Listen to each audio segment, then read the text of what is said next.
Hi and a very good evening. I'm Ahmad Mahir from the Department of Cardiothoracic Surgery, National Heart Institute.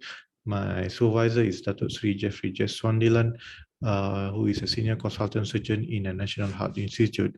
So today I'll be presenting on our clinical experience and outcome of the sutureless aortic valve replacement. I have no disclosure. So why sutureless valve? It has been shown to provide a shorter bypass time and cross-clamp time in the combined procedures.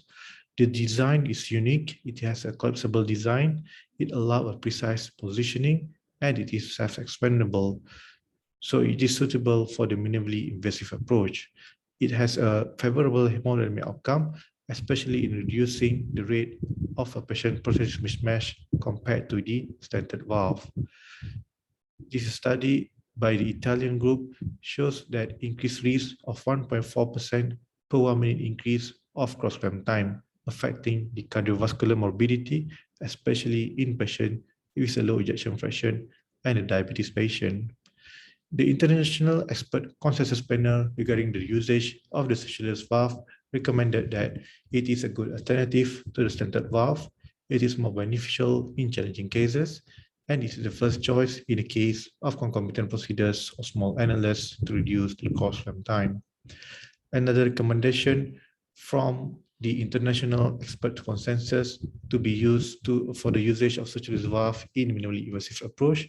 The key recommendation is that the sutureless valve is recommended in the minimally invasive approach, and it is used to reduce the CPB time and the cross-clamp time.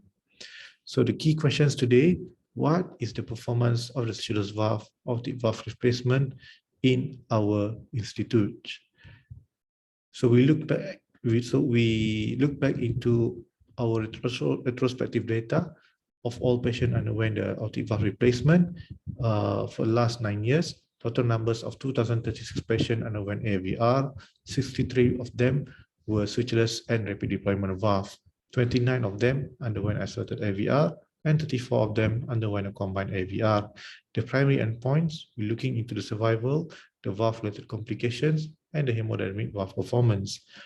Secondary endpoint are the cross-clamp time, CPB time, and ICU stay. The overall baseline characteristic, we have a 69 years of age mean patients, and 60% of them are male. 25% of them having a right bundle branch block pre-operatively. For combined AVR, majority of them having a low ejection fraction compared to the isolated AVR group, and majority of them having a high Euro score compared to the isolated AVR group. For isolated AVR surgical approach, 60% of them underwent isolated AVR aortic valve replacement via the minimally invasive approach, and more than 80% of them receiving the Percival valve. For concomitant procedures done, 82% of them underwent a coronary artery bypass grafting. This slide shows you the mortality. We have one mortality for isolated AVR and 4 mortality for combined AVR. Looking into a pacemaker implantation, 10% of patients underwent isolated AVR, requiring pacemaker implantation within 30 days of surgery.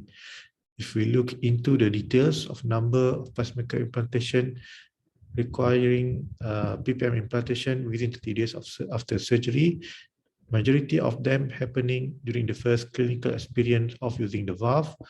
The latter, the number markedly improved after the learning curve. This slide shows the improvement of the symptoms after the surgery, where majority of them maintaining with NYHA class 1 during the follow-up up to 6 years. This slide shows the valve performance valve performance during the follow-up, where 7% of them having a mild to moderate paravalvular leak, and none of them having a severe paravalvular leak. There is no valve migration during the follow-up.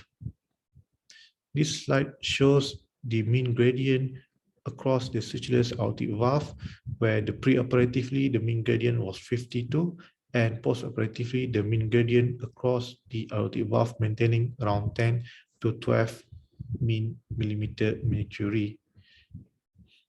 This slide shows the mean effective orifice area across the sutureless valve, and it's shown that the mean effective orifice area is persistently around 1.7 to 1.8 of mean effective orifice area throughout the period of 6 years of follow-up.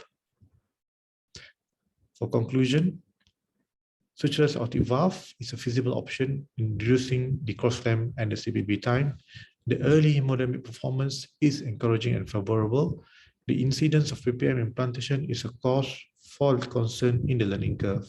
However, the overall performance of sutureless valve in the midterm follow-up has been very promising.